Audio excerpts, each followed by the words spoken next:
Agora, Mauro, apesar de tudo isso, foi um sucesso da seleção, a audiência do jogo. E aí eu vi que você escreveu um belo texto falando que o Titanic deu 10 pontos na madrugada da seleção. Essa é uma medida que muita gente fala, tá vendo como a seleção importa, mas também, né? Assim é mais fácil, né? Não tinha outro jogo, não tinha concorrência, até o Titanic da audiência. Eu acho que, assim, medir a aceitação, o interesse das pessoas pela seleção, pela audiência de televisão, é uma forma tacanha de você tentar estabelecer uma régua qualquer. Por uma razão muito simples. O cenário das transmissões televisivas de jogos do Brasil é altamente favorável. Por quê? O jogo passa na TV aberta. O jogo passa no canal de maior alcance, que é a Globo. O jogo não tem nenhuma concorrência, não tem nenhum outro jogo acontecendo. Nada, zero. Os times de futebol estão paralisados, congelados, porque tem data FIFA, não jogam. Ou seja, só tem aquilo ali. Ah, mas o pessoal pode assistir outros jogos. Amigo, a maioria massacrante da população não tem pacotes de streaming, TV a cabo, não. A maioria tem televisão aberta. Então, é óbvio que vai dar audiência. Os caras acham o quê? Que está todo mundo do Sport TV vendo o jogo da Argentina às 5 da tarde? Não, porque a maioria não tem canal fechado. E, evidentemente, o cara não está acompanhando mais 5 da tarde, né? O cara está voltando do trabalho, está ocupado. Tem um jogo à noite, você não vai ver, ontem foi tarde, é verdade, mas pessoas acabam assistindo. É natural que assim seja. O povo gosta de futebol. E os jogadores que participam da seleção são atletas, em sua maioria, internacionais, que só se vê praticamente na TV fechada. Porque são campeonatos europeus que não passam na TV aberta, salvo um joguinho lá no SBT, né? Agora, no caso da Liga dos Campeões, né? Estou falando de jogadores europeus, né? Que atuam na Europa. Um alemão, eventualmente, que pode passar na TV Cultura na Bundesliga ali, se você tiver na TV Cultura ou no caso agora na Bandeirantes, né, também vem mostrando. Pode ter um outro jogador que atua na Alemanha, que apareça da seleção brasileira, mas a maioria joga campeonatos nacionais e a maior parte dos jogos da Liga dos Campeões que não passam nem na TV aberta. Então é uma oportunidade você ver o Neymar na televisão. Acha que o povão vê o Neymar toda hora jogando no PSG? Não via. O PSG passa nos canais ESPN. A maioria das pessoas não tem TV a cabo, repito. Então, é claro, a chance de ver o Neymar na televisão, a chance de ver outros jogadores importantes, é a seleção brasileira, bem ou mal, um jogo vai dar audiência, óbvio que vai dar audiência. Aí eu peguei lá, o Titanic, numa madrugada aqui de junho, bateu quase 10 pontos de audiência. Um filme de 1997, que o navio está afundando desde 1912. Todo mundo já viu lá o Titanic, né? O filme tem Uhum. 26 anos, gente, e bate 10 pontos de audiência de madrugada. Por quê? Porque a maioria das pessoas, gente, não tem vários pacotes de streaming, não tem TV a cabo com canais de filme para ficar escolhendo. Ah, hoje eu vou assistir uma série. Não, o povão vai na TV aberta. Ah, o Titanic é o que temos, né? Vou assistir. Sábado para domingo, meia-noite aqui, vou ficar assistindo aqui o Titanic de novo. Sei tudo que vai acontecer. Porque na TV aberta já passou N vezes também. O cara assiste. Então, essa não é uma régua, gente, para medir a aceitação. Você tem que ver algo mais. Como é que as pessoas reagem? Por exemplo, o Matheus Raimundo, que mora em Belém. É óbvio que a chegada da seleção em Belém despertou um grande clamor popular, pela mesma razão. Jogadores internacionais, há 12 anos, certo, Matheus? Que não iam até a capital do Pará. Tem uma oportunidade. Então, a gente não pode tapar o sol com a peneira. A seleção brasileira perdeu em muito interesse popular. E muito. Por uma série de razões que já cansamos de falar. Perdeu e perdeu O, demais. E não é uma audiência de televisão que vai mudar isso. Agora, coloca o jogo do Brasil com concorrência de várias outras atrações, talvez o resultado seja um pouco diferente. Agora vou com você também, Mauro, sobre, enfim, o jogo em si. Não era o seu caso, mas era de muita gente, uma certa emoção com o dinizismo contra a Bolívia. Ontem, o que a gente viu no segundo tempo são alguns problemas dos esquemas do Diniz. Se o gol não sai, o time fica com muita posse de bola, mas não tem profundidade, fica improdutivo, fica ali naquele rame-rame, não acontece nada, não tem nem pressão. Ainda sofre contra-ataque. E acabou fazendo um gol no esquema Tite. Bola aérea parada na cabeça do Marquinhos. Gol do Brasil. Jogada também do Paris Saint-Germain, né? Os dois jogavam juntos lá no time francês, se conhecem bem, treinavam certamente esse tipo de jogada. O Marquinhos tem uma chegada boa na área para cabecear. E foi assim que o Brasil venceu o jogo. Eu acho que esse jogo serviu também para diminuir um pouco essa empolgação exagerada. Né? Eu acho que a empolgação exagerada, quando parte do torcedor, o cara que ainda torce para a seleção se emociona, ok, tem todo direito. Mas a gente não tem esse direito. Desculpa, nós, imprensa, a gente não tem esse direito. Porque é uma fantasia, cara. A gente não tem que vender a fantasia. Ah, ganhou de 5-1 da Bolívia. Eu fiquei aqui falando a semana inteira. Pega o jogo do Brasil do Tite na abertura das eliminatórias da Copa passada. Foi 5-0 em Itaquera. Posse de bola também de 70% quase, agora foi 80%. 20 finalizações, agora foi 21 o total. 9 no alvo, agora foi. Muito parecido. Muito parecido. E nem tomou gol, fez 5 gols, não tomou nenhum. Então a gente vai ter que esperar mais. Eu acho que é muito curiosa a situação da relação dos técnicos da seleção com o Neymar. Todos parecem que tem que passar por um ritual de beijamão, de reverência ao craque. O Tite era assim. O Fernando Diniz parece que vai ser igual pelos primeiros sinais. Sendo que o Neymar, embora tenha muito talento, há algum tempo ele não é aquele jogador que já foi em algum momento e que se esperava que fosse nessa altura da carreira. O Neymar é um jogador que jogou poucas partidas no PSG, ficou fora de cerca de metade dos jogos, né, do time, numa passagem que não foi tão boa quanto se esperava, o jogador mais caro da história, e não despertou interesse de nenhum grande clube europeu, por isso foi parar no futebol saudita. A grana é muito boa, sim, mas nenhum grande clube europeu se habilitou a casar lá os 90 milhões de euros que os sauditas pagaram ao Paris Saint-Germain, ao Qatar, no caso. Aí uma transação ali do Oriente Médio, né? Sauditas e os catares, que são donos do time francês, para ficar com o Neymar. Porque ele se desvalorizou. Ele deixou de ser o jogador mais importante do time dele, o mais importante era o Mbappé, o Messi em alguns momentos também, à frente dele. Os dois, aliás, colegas de time, protagonizaram uma final de Copa do Mundo épica, Messi e Mbappé. E o Neymar fez o quê na Copa do Mundo? Muito pouco. E não só na Copa, no todo. Mas ele ainda é tratado no Brasil pelos brasileiros como se ainda fosse o Neymar do Barcelona, do Santos, apontando para ser um craque que ele não se transformou. No que eu sempre digo, é um grande desperdício, porque ele é muito talentoso, mas não se desenvolveu tanto, não virou esse jogador todo. E ontem fez uma partida fraca, né? Uma partida fraca. Eu acho muito curioso que um técnico que aparece na seleção e todo mundo elogia pela capacidade de desenvolver um bom jogo coletivo de posse de bola, de repente a conversa toda passa pelo privilégio ao Neymar.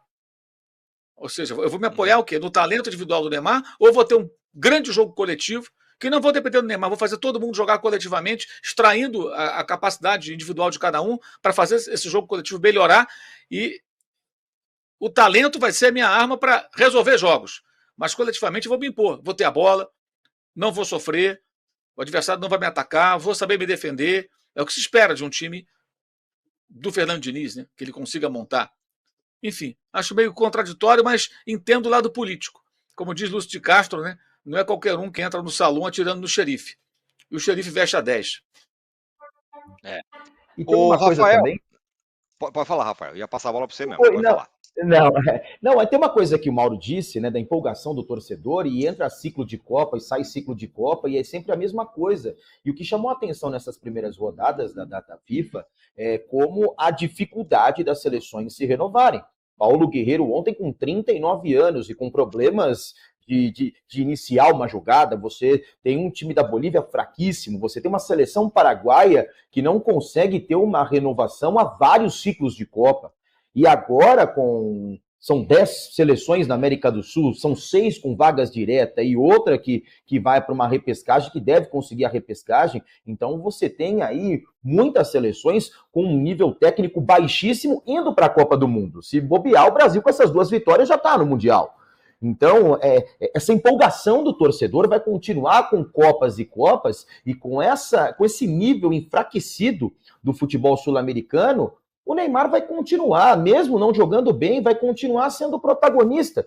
Porque hoje você enfrenta uma seleção do Paraguai, a seleção do Paraguai envelhecida, a zaga com Balbuena, a zaga ainda tem um bom Gustavo Gomes, mas você tem um Júnior Alonso que é muito lento, não consegue uma vitória nesse ciclo.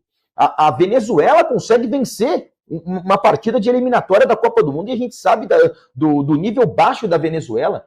Então, essa empolgação só vai ser travada quando tiver um embate com a Argentina, quando enfrentarmos uma seleção da Europa, que a gente sempre vem com o mesmo assunto, porque a cada ciclo de Copa isso acontece. Porque essa espichada eliminatória que demora o ciclo todo acaba atrapalhando amistosos com seleções fortes da Europa, que isso vai acabar tendo no ano que vem aí, em uma data FIFA, são 2 jogos com seleções da Europa. Então, entra ciclo de Copa, sai ciclo de Copa e sempre os mesmos fatores. E a América do Sul enfraquecida e só dá Brasil e Argentina.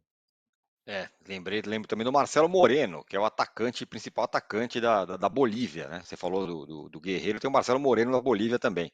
Agora, o Matheus, em cima disso que o Rafael falou, e que não tem renovação, então os jogadores saíram mesmo, e que o Mauro falou sobre o Neymar, há 15 anos, pelo menos, ele é o centro de todas as atenções da seleção brasileira, por ser o melhor jogador, aquela coisa toda e tal.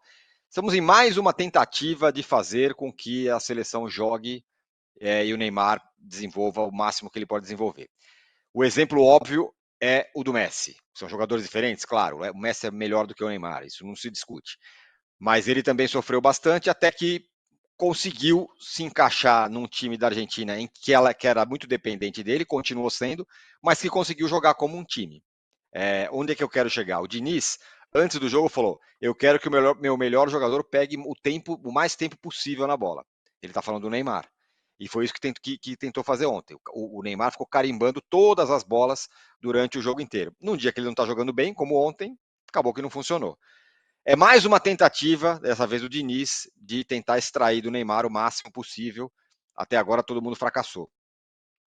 Eu estou muito curioso para ver, Tirone, Mauro, Rafael, amigos, como vai ser essa seleção com o Vinícius Júnior. Porque hoje, se a gente levar em conta todos os jogadores brasileiros no futebol mundial, o grande destaque individual é o Vinícius Júnior, não é o Neymar. O Neymar sequer vinha jogando com regularidade. Então a gente precisa levar em conta, na hora de analisar esses 2 jogos do Brasil, a ausência do Vinícius por lesão.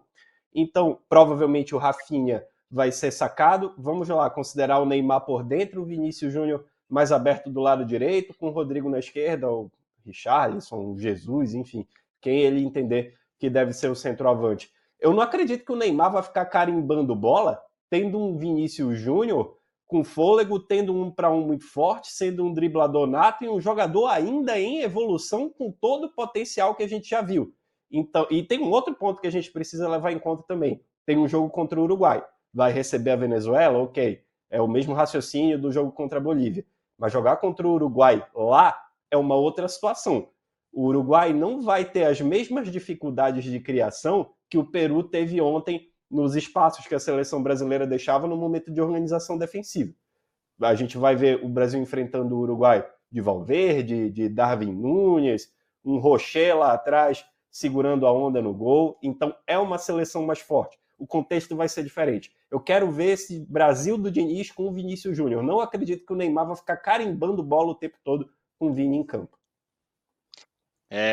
Bom, outro tema, outro personagem da seleção, antes da gente começar a falar sobre o Campeonato Brasileiro que volta hoje, é o Richarlison. Fez um gol que foi anulado, no jogo contra a Bolívia ele foi substituído, acabou que saiu chorando, e ontem ele falou de problemas pessoais, falou: vou procurar um psicólogo para resolver minhas questões fora de campo, que ninguém sabe o que são, na verdade, mas que estariam abalando o jogador, o Rafael. O fato é que o Richarlison, que fez até uma Copa do Mundo que começou boa, depois disso ele foi caindo, e ele não vive um bom momento, né? Dá a impressão que daqui a pouco o Vitor Roque pode atropelar. Já poderia atropelar nessa data FIFA, né? Eu era muito mais... A convocação do Vitor Roque para a seleção profissional, tirando da seleção olímpica, né? Um cara que vem fazendo um grande campeonato brasileiro, das últimas temporadas também, e é um dos grandes erros do Cruzeiro ter deixado o Vitor Roque deixar a equipe do Cruzeiro, mas isso é um outro assunto. Mas eu penso da seguinte forma: ele teve uma temporada muito ruim pós-Copa do Mundo, o Richarlison. E se ele tem esse problema particular, né, que é um problema muito sério, né, principalmente na parte pessoal para o Richarlison, ele deveria pedir para não ser convocado, porque a seleção não é para reabilitar jogadores e não é para jogadores que estão passando por problemas. Seleção brasileira é uma coisa muito séria, que não pode ser levada, não, eu vou indo lá e eu faço um golzinho e passa. Se ele tem que resolver, ele tem que resolver essa parte particular. Pede para não ser convocado, conversa com o Diniz, mas é começo de trabalho. Então, seleção brasileira não pode ser para reabilitar jogador. E há tempos ele não vem jogando, e nessa seleção brasileira de individualismos, o que me chamou a atenção muito no jogo com a Bolívia, ele chorou. Por quê? Ele chorou pelo problema pessoal ou porque os outros jogadores de ataque marcaram gol e ele não?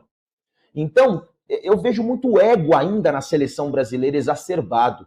E eu vejo que aquele choro do Richarlison pode ter problema pessoal, claro que tem, todos nós temos. Mas quando você entra para fazer o seu trabalho, principalmente um trabalho de profissional do futebol, tem que deixar isso de lado. Você tem que tratar, mas não pede para ser convocado. Vai resolver esse problema. E eu vejo muito ego, e eu vejo muito choro do Richarlison, muito porque os jogadores de frente da seleção brasileira contra a Bolívia marcaram um gol e ele não. Atacante de seleção brasileira tem que ser efetivo. E outra coisa também, já deu para Gabriel Jesus na seleção brasileira. Não é possível. Eu vejo que é um jogador de clube e ainda vai tentar ser protagonista na Europa, tem bons jogos? Claro que tem bons jogos, é um jogador importante também, mas seleção brasileira, ontem ele entrou e não conseguiu dar um passe certo, não conseguiu ser efetivo. Então acho que também tem que ser repensado algumas peças do ataque da seleção, não só Richarlison. Eu vejo aí como um Pedro também tem que ter oportunidade, mais uma vez, mesmo não sendo titular na equipe do Flamengo, e a gente sabe o potencial que tem o Pedro, mas eu vejo que hoje tem alguns outros jogadores pedindo passagem, como o Vitor Roque, por exemplo.